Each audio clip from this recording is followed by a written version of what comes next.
Welcome everybody to today's masterclass. I am so excited to have Priya Sudarsanam on here with us today. Today we're going to get into, talking about unmuting and thriving. If you've been somebody who has felt muted a lot of your life and, how do we get to the next step? How do we start getting into that thriving part of our life? Priya's been a speech and language pathologist for over 20 years, and she's worked in the career with children who are differently abled, adults, just trying to find the best way to communicate with them. Priya, can you tell us a little bit about your story and kind of what brought you here? Absolutely. Thank you for having me, Nicole. Yeah, I've been a speech pathologist for over 20 years, and I've just always found myself wanting to help people communicate. And it was mostly children. I never really understood what I was doing because I was trained to do it. But the first moment that I had with a child, they were saying their first words or their first sounds. And I never really understood the power of what I was doing. It was just my job to get them to communicate. In retrospect, I feel like I could see into the child, find something, that was blocking and help to unleash their voice, whatever that was. And even with nonverbal children, I was helping, whether it was an eye gaze or whether it was a smile, there was something that was being unmuted within them so that they could communicate with others. And what got me into this new place of unmuting and thriving, in 2019, I had a head injury. And I don't know what happened still. All I know is, and I don't mean this to be facetious, I didn't die from it. I hit my head on the side of the bathtub and I didn't go to the ER for 4 days. And I know even just being in this career, I could have bled out. I could have died in my sleep last night and I didn't. So some people can refer to that as a spiritual awakening. All I know is right after that, it was COVID.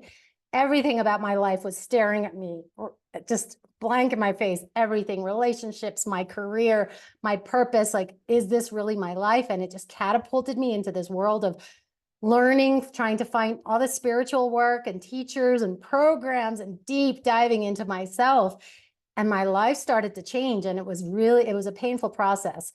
I would say that in the last year is when I finally feel integrated and whole. And the irony of it is I did all this searching. I'm doing quantum healing. I'm doing breath work. I'm doing the Akashic records. And really what it came back to it is the communication, that I'm a communication specialist and that I'm helping people to unmute, and just not even just about verbally, really helping to find people to find that place within them that they felt has been stifled, and it could be creative or anything. So that's what brought me here today. I love it. That's such an interesting story too. And thanks for sharing that. I mean, that's just fascinating that kind of pivoted you in a whole new light, right? And so can you get into some of the benefits that we'll get from today's talk? What can we expect to benefit out of it? Absolutely. So after, with unmuting and thriving, with working with me and just even this talk, clients often feel empowered, especially with knowing what's showing up in their life, that just feeling empowered that they have control over what's showing up, whether it's positive or negative. My clients often say that they feel free and at peace after working with me, just because they've got a sense of control back in their life. Life is not happening to them. They're actually the master architects of their life, and they can draw out their blueprint in any way possible. And then as far as empowerment, taking responsibility for your part in relationships, having the strength to repair any ruptures and that you may have created or that somebody created, that's really trying to repair that. And then just also having the strength to walk away. I find that with unmuting and thriving, we're just able to assert our needs and boundaries better and be heard when we are asserting those needs, and just having clear understanding of what our values and goals are, not succumbing to what somebody else is putting on us. That's one of the benefits. The other one, gaining confidence. I mean, that's a big one, just understanding. And you'll notice as I'm talking today, I'm constantly doing this. This is my through line. And this is this feeling that I'm in alignment. And when I do this, I almost feel like there's a line coming out of the sky, going down into the earth, grounding me, and just helps me to center and focus into this confident person that I am. So me talking to you right now is a different person than 4 years ago. I would have been looking away. My head would have been down. So just gaining confidence is a huge one. And one of those big things about gaining confidence is starting to take care of yourself. So I noticed when I started to gain confidence, I was doing my hair, even though it was COVID and I was on computer, I was taking care of myself, putting on makeup, things, working out, doing things to feel better, not for anybody else, but for myself. I started to lose weight. I noticed that with shedding emotions, I just started to lose weight. Like your body keeps score of all of that stuff. And then especially gaining confidence and speaking up and almost being unrecognizable by others. I was definitely told that they don't recognize me. People told me they don't recognize me because of that level of confidence. And then the last thing is clarity, clarity of purpose, clarity of why we're here. Sometimes we just go through life robotically and just, and never take the time to stop and think, okay, what am I doing? What am I supposed to be doing? And then when you have clarity of why you're here, that is just opens up a whole new world. I've found some clients, they pursue aspirations that they've unmuted or kept muted for 20 years. They come out of this and it's like, oh, I'm going to actually start playing piano. I'm going to start doing art. And the internal chaos has turned into alignment. And I see that the passion, I feel like I'm the perfect embodiment of this. The passion and purpose flows through them. It's just in how they talk, how they speak to others. And just essentially we're rewarded for being ourselves. And everything else flows to us.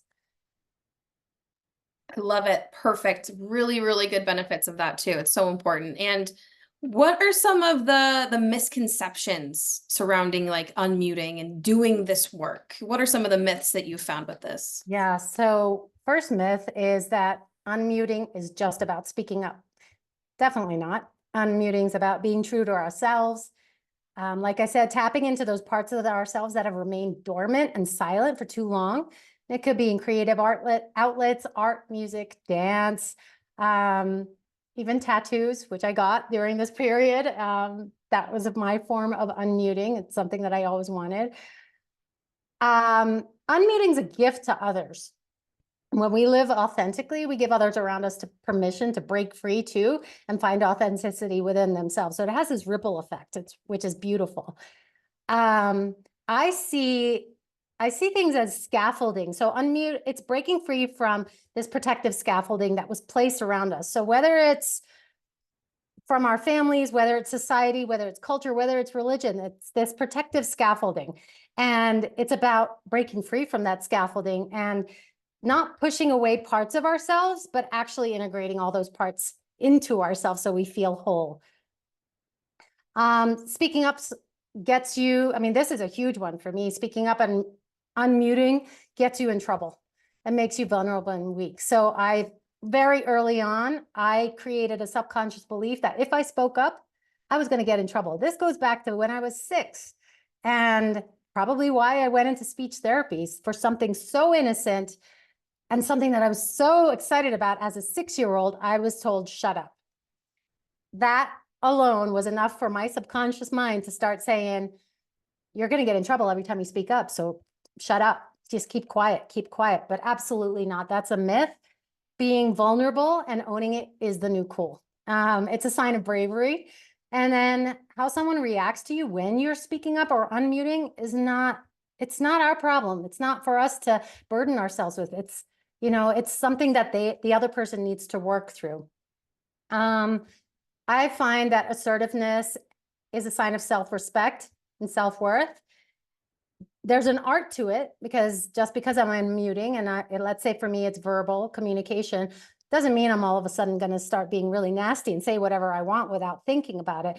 Conscious communication is an art too. But it's being able to communicate in such a way that we're heard, we're seen, and we're validated and not dismissed. And then the last one with that is, it's like I said, being genuine and true to our own values. Within certain familial or societal dynamics, speaking up might be viewed as taboo, but I've found, being an Asian Indian woman raised in the US, that it's okay to break those patterns. It's actually empowering me that I'm standing up, I'm even breaking ancestral patterns because I don't know how far back women in my family were muted. When you decide that for yourself, you're not only healing it for yourself, you're, like I said, you're healing it for generations past and generations forward. I've also found that silence can have its consequences. Remaining silent or suppressing your voice can get you in trouble. I mean, and it creates inner havoc. It creates pain. I've found that when I had chronic pain, it was from muting myself. It was from not being authentic. And it creates feelings of resentment, disempowerment, internal conflict, like I said. It's just not a pleasant place to be. And then the last myth is that you have to conform to societal or cultural norms to be validated or successful. Absolutely not. And it's okay to challenge the status quo. It's scary, especially when there's fear and programming that's running. It's almost like a computer chipboard there. There's all this programming running in the background, and you're thinking to do something different. And then this program is telling you, don't do it, don't do it. But the minute you do it for the first time, it's like your brain has created this whole new neural pathway that it's like, I'm going with this, and I don't know where it's taking me, but I just know it's going to take me into this place of thriving in my life. Challenging the status quo and bringing your authentic perspective to the table, yeah, like I said, might create tension and a push and pull initially, but when you do it with conviction and confidence, you'll also notice that others start benefiting from you unmuting, and you might notice that they start to unmute too. Like you're giving them permission, or they might even say, what I noticed in my family, oh, I've always wanted a tattoo. When I got that tattoo, the tattoos a couple of years ago, my dad was like, I always wanted a tattoo, but I'm too old. I was like, Dad, it's Father's Day, let's go. And he got one, and he was 75. So you just give permission. Societal and cultural norms aren't bad. They were put there to provide us with a framework and, like I said, protection. But at some point, we have power as independent, sovereign beings to question these norms and decide whether they're aligned with us or not. We have the right to do that. The purpose of our lives is to live in integrity, meaning, and purpose of who we are at our soul level. Speaking up and unmuting ourselves fosters healthy communication and dialogue. There's a line from Rocket Man, the movie, that I'm probably going to butcher it, but what he says is you have to kill the person you were born to be the person you were meant to be, something along those lines. But it's okay. There's almost a death of self that happens in this process, but when you come out of it, you thrive.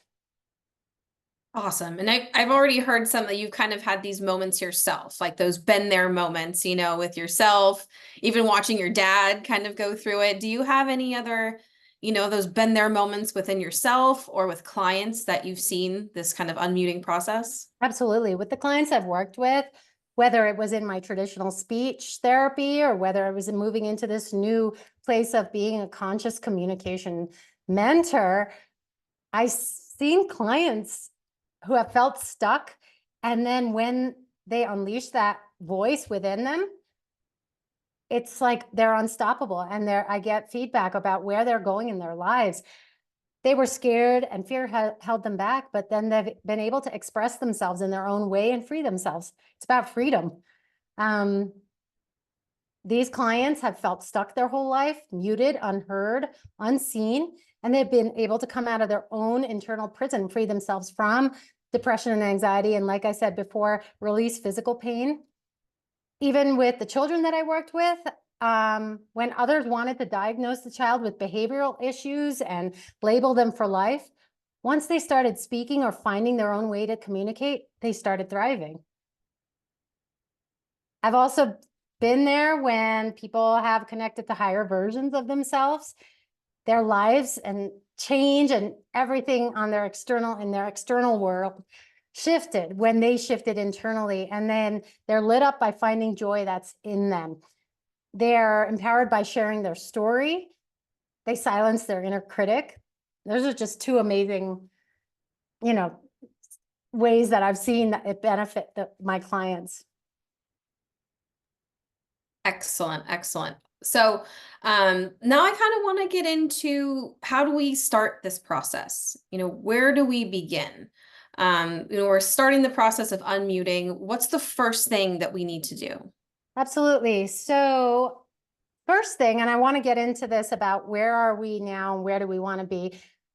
I also want to say that when we start this process, we're also taking ownership of everything with our body, mind, and soul to activate abundance in every area of our life.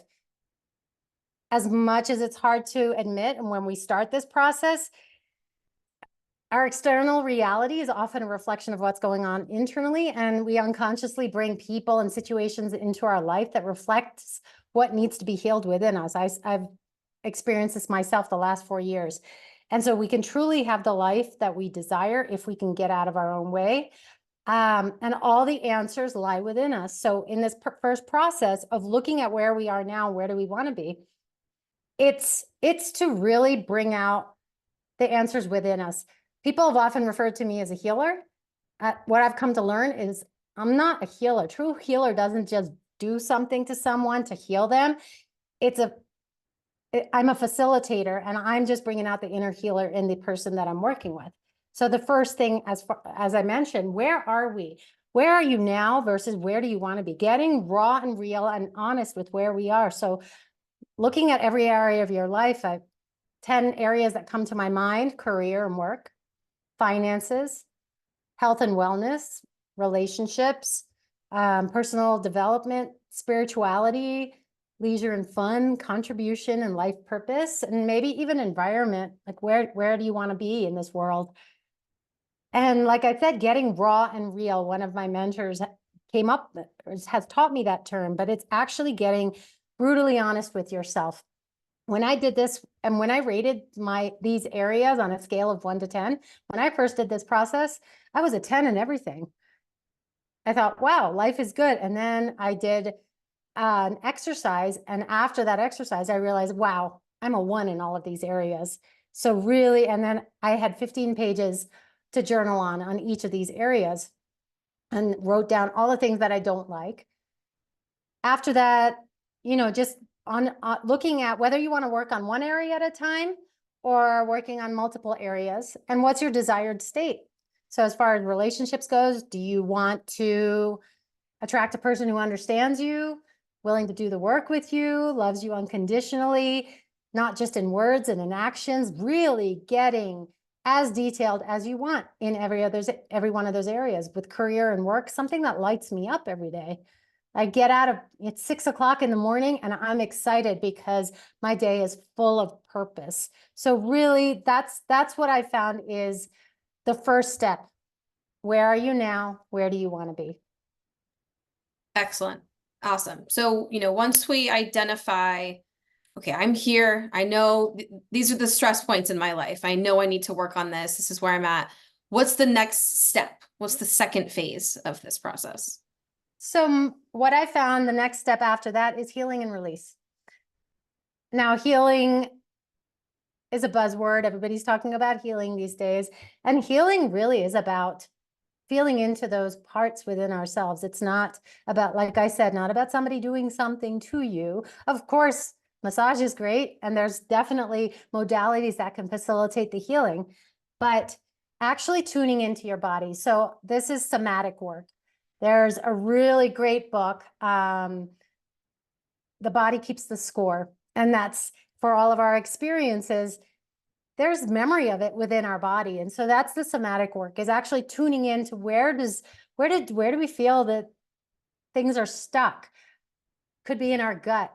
It could be in our legs. Noticing if there's a pain that's coming up after a specific experience, and connecting to your body throughout the day. So our body is the best messenger that we could ever have. It is constantly talking to us. It is telling us, yeah, I do this. This is lighting you up with excitement. It's also telling you, get as far away from this as possible. And sometimes we don't listen to that.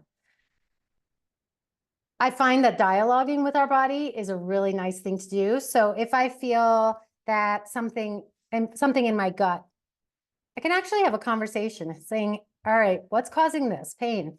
Why does this feel uneasy right now? Tell me what I need to do. And it will answer you in that quiet space of just listening. we get those answers. And that's one thing. That's one part of the healing and the release that I found has been helpful for my process. The next part is movement. Movement is essential. Movement moves, I mean, by definition of the word, gets rid of stuck energy. So whether committing to movement several times a day, as soon as you're getting out of bed, moving. Sometimes I don't have time to exercise in the morning, but I go in my backyard if I can, and I walk, or I walk barefoot just to ground, just to get movement, taking movement breaks throughout the day. So, and I even might jump up and down. That just shakes up energy. That just shakes up places and areas of density in my body that I feel are just weighing me down that day. And then, of course, care of self practices. What are we doing to support ourselves? What are we doing to care? Not doesn't mean going and getting massages every day or pedicures. It's like asking ourselves, what do we need to do to care for ourselves in this moment? Finding a non-negotiable every day. For me, it's the gym. I don't care what is showing up on my doorstep. Somebody could be there with a bag, $10 million in a bag. I'm going to the gym because that is my self-care. It could be I call my cousin every day. We check in with each other. I grew up with her. She's my soul sister. That's part of my self-care. So making a list of those things and having it be your daily practice. The last thing in that is mirror work. I mean, I do talk to myself in the mirror. Before, I used to look in the mirror and look away. I just didn't want to look at myself. Now I can stare myself in the mirror and I just say no to negative self-talk. It's like when that voice is coming up that's saying, yeah, what you're doing it's not good. Nah, you need to go back to doing the status quo. Don't do it. Status quo. Don't do it. Don't do it. I just say no. That's it. And standing in front of the mirror and having that reflection to tell me, no, you're not doing this, has been a powerful process for me. The part of this healing and release process, I recently learned of the Toyota, the guy who came up with Toyota cars. He's got this whole process. He developed this 5 levels of why to help. And I find that to be a helpful process to move through a thought pattern. He was doing it to make sure that the manufacturing with his cars was high quality, drilling down into a problem with the manufacturing of the cars and developing solutions. I have found that this is an amazing process to do within ourselves. So when a thought pattern comes up, or if I'm feeling a limiting belief, well, why am I feeling this way? And every time I get an answer to that, going another level.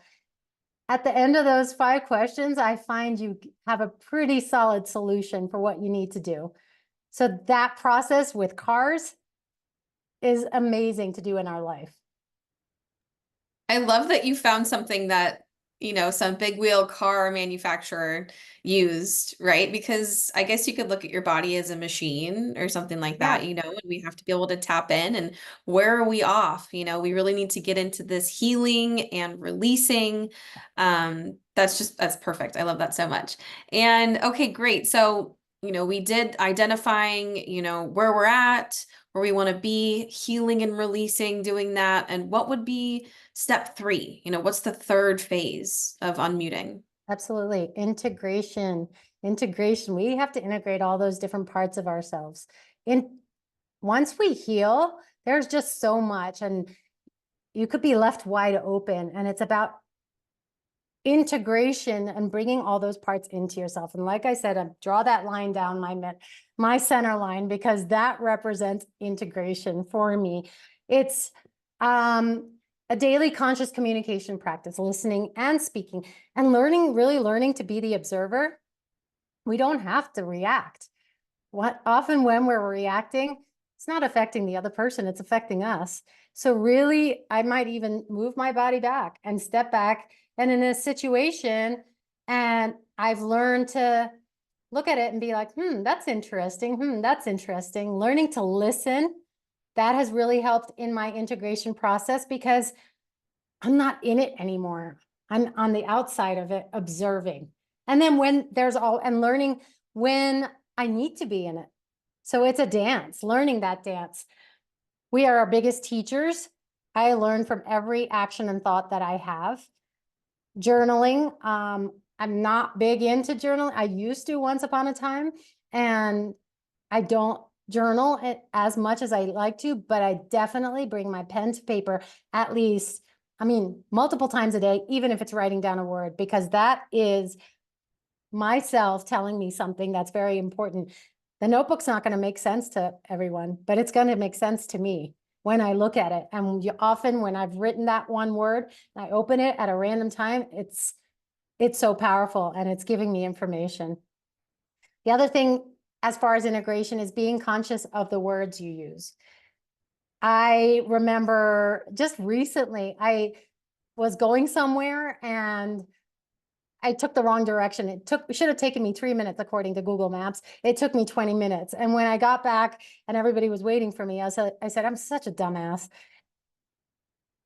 That's a just say no moment. Like negative self-talk, even if I was being funny about it, it's like, no, those moments are powerful. The minute you say that, you just don't know where your subconscious is going to take that and run with it. So really being conscious of the words you use.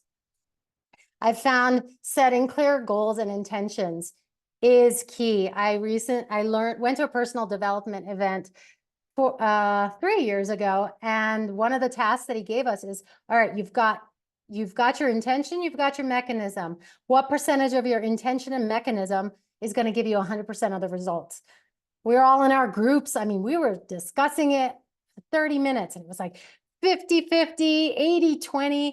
And then what it came down to at the end was 100% of your intention gets you 100% of the results. Because if you are true in your intention, your mechanism will follow. And I've found that to follow, just to show up in my life. When I know what I want, whether it's in an email, whether it's in the mail, it shows up. The mechanism shows up. So start setting smart goals. When I was working in special education, we had to write smart goals. Where do we want to see that child by a specific time frame? So do that for ourselves in our lives.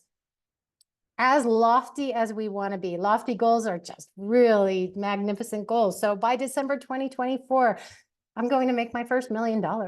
Why not? So just setting that intention and being true to it.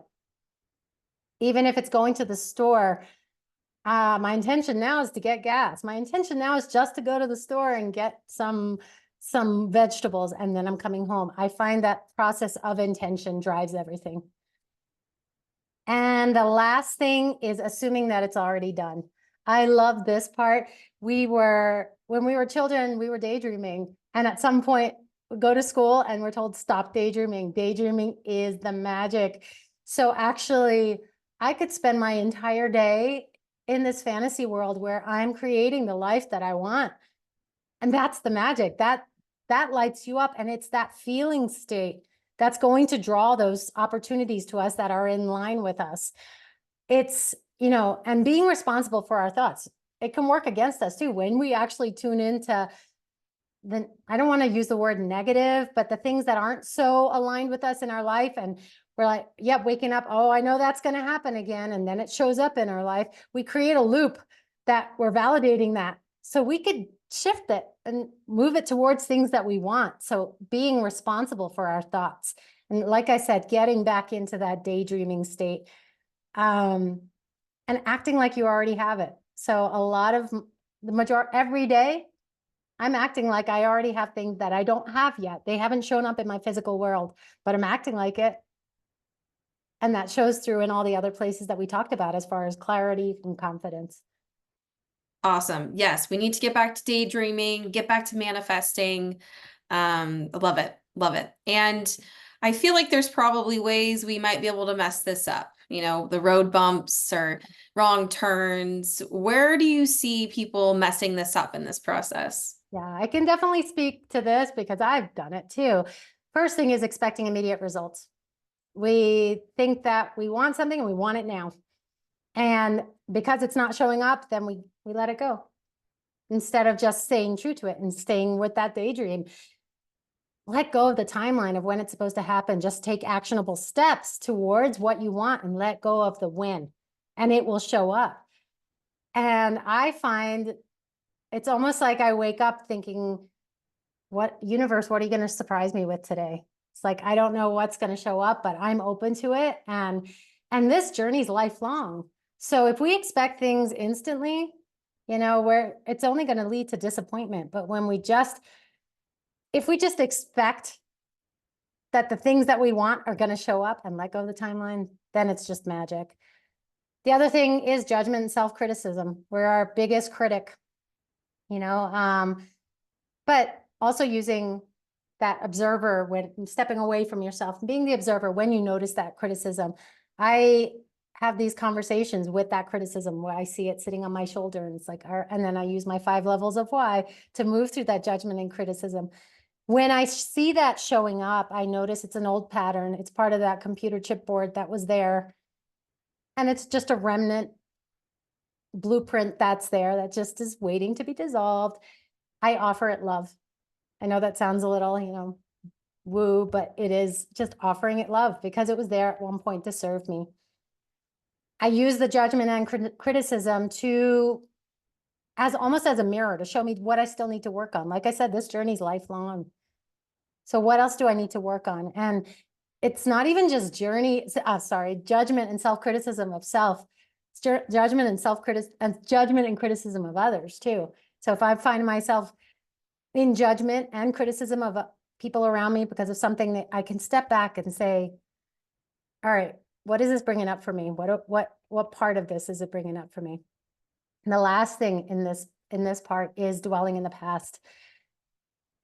One of the things, as I come back to talking about the head injury, I didn't die from it, and I could have. And that was really profound for me. And then we move into COVID. And then after COVID, people that I just said, oh, I'm going to reach out to this person now. I haven't talked to them in forever. And no joke, in 1 month, I found out 5 of these people had died. It wasn't from COVID. It was just different things. And I thought I had time. And it was really profound for me because I realized we don't have time. We have, you know, I realized I got to make the most of my time. It's not about the future. Yes, I'm building all of these things and it's got this future plan, but it's now. It's all about now. This is all we have. We're told we're not promised tomorrow. We're not even promised this next second. And that is deep in me because of what I experienced for myself and then just the loss of friends. And the past is done. The past is there for us to learn from. And one thing that I always say to clients, and I say to myself, and even my cousin that we talk every day, our thing aligned to each other whenever we're in judgment and criticism is, look, you did the best you could in that moment, given what you had. Now you learned you're not going to do that again. And so learn from the past. It showed us so we could learn. And our future holds endless possibilities, but let go of the past and just free yourself to make the most of what you have in the present. This is it right now.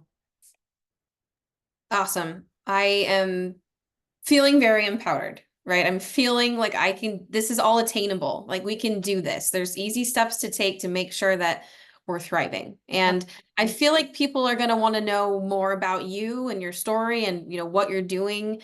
Where's the best way for people to find you or get in touch with you?